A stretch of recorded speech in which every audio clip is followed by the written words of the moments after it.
কেন বলে বাংলাদেশ যদি 5 আগস্টের পর পুরোপুরি ফ্যাসিবাদ মুক্ত হয়ে যেত তাইলে তো আজকে তাদের এই স্লোগানের দরকার ছিল না। ফ্যাসিবাদ মুক্ত হয়নি বলে এই যুদ্ধ হচ্ছে। বাংলাদেশের আইন শৃঙ্খলা পরিস্থিতি অতি সম্প্রতি পরিকল্পিতভাবে ষড়যন্ত্র করে হয়তোবা তার অবনতি ঘটানো হচ্ছে। এই অবস্থায় যদি বাংলাদেশে কোনো নির্বাচন হয়, আমাকে সাংবাদিক বন্ধুরা বলেছিলেন আপনি কি মনে করেন? আমি বলেছিলাম it will be the genocide of election. এটা ইলেকশনকে একদম খতম করে দেবে,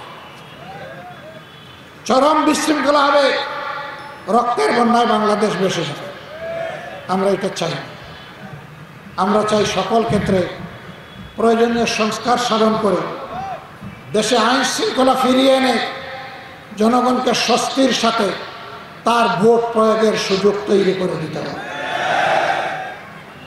গত 15.5 বছরে যারা নতুন করে ভোটার হয়েছে তাদের প্রত্যেককে ভোটার লিস্টে অন্তর্ভুক্ত করতে হবে। আওয়ামী লীগ যে 2.25 কোটি ফলস ভোটার তৈরি করে রেখেছিল, এদেরকে কেটে সাফ করতে হবে। যারা দুনিয়া থেকে বিদায় নিয়েছে তাদের নাম বাদ দিতে হবে। এবারকার এই আন্দোলনে প্রবাসী বাংলাদেশিরা সারা দুনিয়ায় আমাদের সাথে যুদ্ধ করেছে, তাদের প্রত্যেকের ভোট নিশ্চিত করতে হবে। এই কাজগুলো করেই একটা সুষ্ঠু নির্বাচনের দিকে যেতে হবে। তবে দৈনন্দিন জীবনে মানুষকে কিছু আইনগত কিছু প্রশাসনিক সহায়তা নিতে হয়।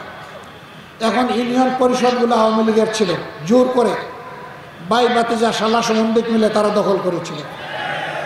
এরা এখন পালিয়ে গেছে, মেম্বাররা পালিয়ে গেছে, চেয়ারম্যান নাই, মেম্বার নাই, মানুষ যাবে কার কাছে? প্রশাসক, এতগুলো মানুষের দায়িত্ব এই প্রশাসক নেবে যাদেরকে জনগণ নিজেদের প্রতিনিধি মনে করে না, বরঞ্চ এরা ঘুষের রেট বাড়িয়ে দিয়ে মানুষকে আরো বেশি হয়রানি করছে। পৌরসভা ভেঙে দেওয়া হয়েছে, সেখানে কোনো নির্বাচিত জনপ্রতিনিধি নেই। সিটি কর্পোরেশন ভেঙে দেওয়া হয়েছে, সেখানে কোনো জনপ্রতিনিধি নেই। জেলা পরিষদ ভেঙে দেওয়া হয়েছে, উপজেলা পরিষদ ভেঙে দেওয়া হয়েছে, সেখানে কোনো জনপ্রতিনিধি নেই। প্রতিদিন মানুষের জনদুর্ভোগ হচ্ছে। আমাদের রাজনীতি জনগণের দুর্ভোগ বাড়ানোর জন্য নয়, আমাদের রাজনীতি দুর্ভোগ কমানোর জন্য। অতএব সকল যুক্তিতে স্থানীয় সরকার নির্বাচন অতি দ্রুত দিতে হবে।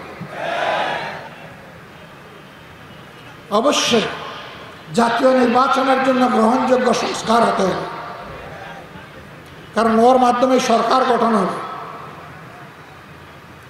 এরাই দেশ চালাবে, দেশের নীতি পলিসি তৈরি করবে। এই জন্য আমার সহকর্মী বলেছেন আমরা পিআর সিস্টেমের নির্বাচন চাই। যেই দল কাস্ট হওয়া ভোটের যত % পাবে সেই দল সংসদে অতটা সিট পাবে। এতে কিছু ছোট দল আছে, তাদেরকে কারো করুণার পাত্র হতে হবে না। তারা যেটুকু পায় সেইটুকু নিয়েই তারা সংসদে কথা বলতে পারে। অনেক দল তার হয়তো এত সমর্থন নেই, কিন্তু সেই দলেও দেশকে দেওয়ার জন্য মগজ এবং মাথা থাকতে পারে।